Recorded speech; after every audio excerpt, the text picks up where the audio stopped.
Bien, aujourd'hui on va voir comment faire aussi des opérations dans C avec l'étude trigonométrique. Pour commencer, j'ai choisi deux nombres complexes. J'essaie maintenant de faire leur produit, le produit des deux nombres complexes. Je prends Z fois Z', c'est égal. Donc je prends le produit des deux expressions. R fois cosinus d'alpha plus I fois sinus multiplié par R', facteur cosinus d'alpha' plus I sinus d'alpha'. Donc vu que c'est la multiplication, je peux déplacer ce facteur là, je l'envoie ici. Ce nombre qui est réel, je peux le déplacer pour l'envoyer ici. Donc Z fois Z' égale R fois R', c'est bon. Il va me rester cosinus d'alpha plus I sinus d'alpha fois cosinus d'alpha' plus I sinus d'alpha'. Donc à partir de là, je peux développer. J'essaie de développer cela tout en conservant ceci.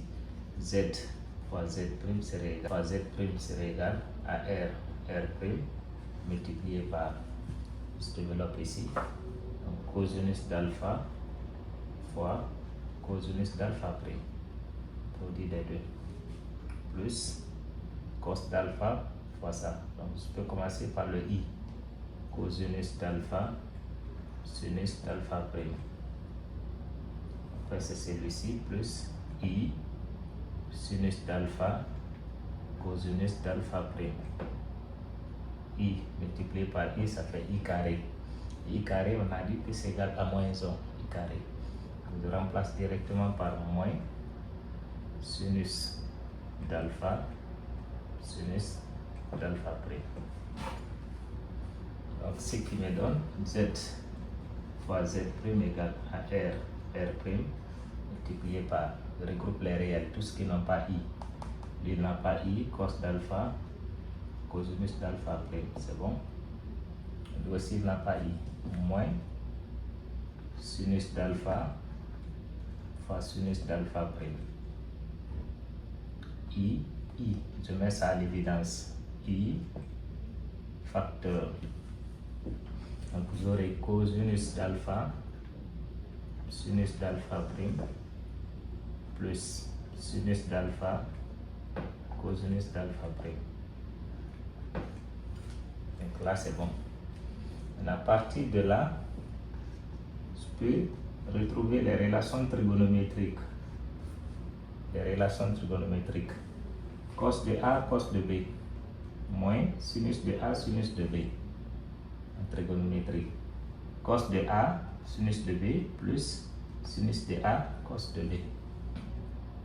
Donc c'est là, ça me donne cosinus de A plus B.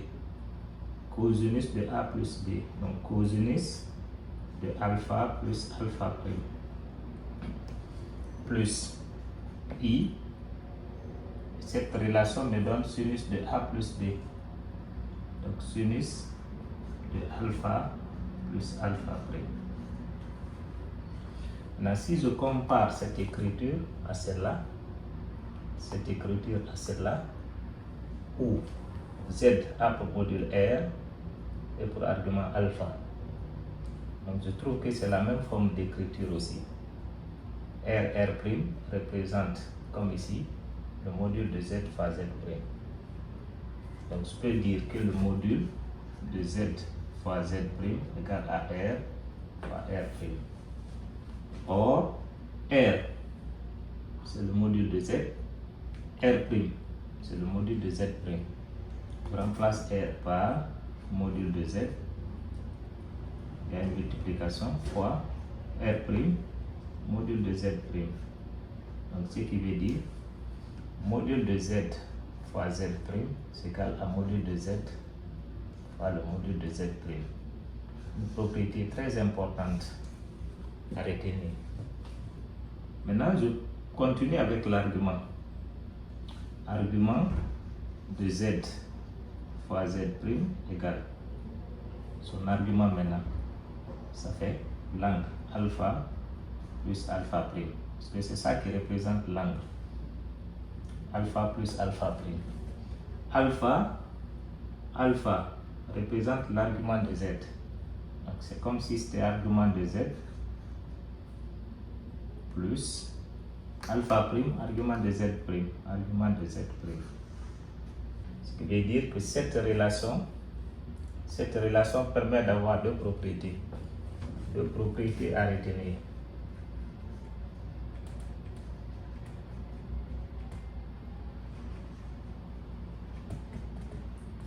Deux propriétés à retenir. La première sur le module de Z fois Z prime égale à module de Z fois le module de Z prime. Ça c'est la première. La deuxième, c'est sur l'argument arg de Z fois Z prime égale à argument de Z plus argument de Z prime.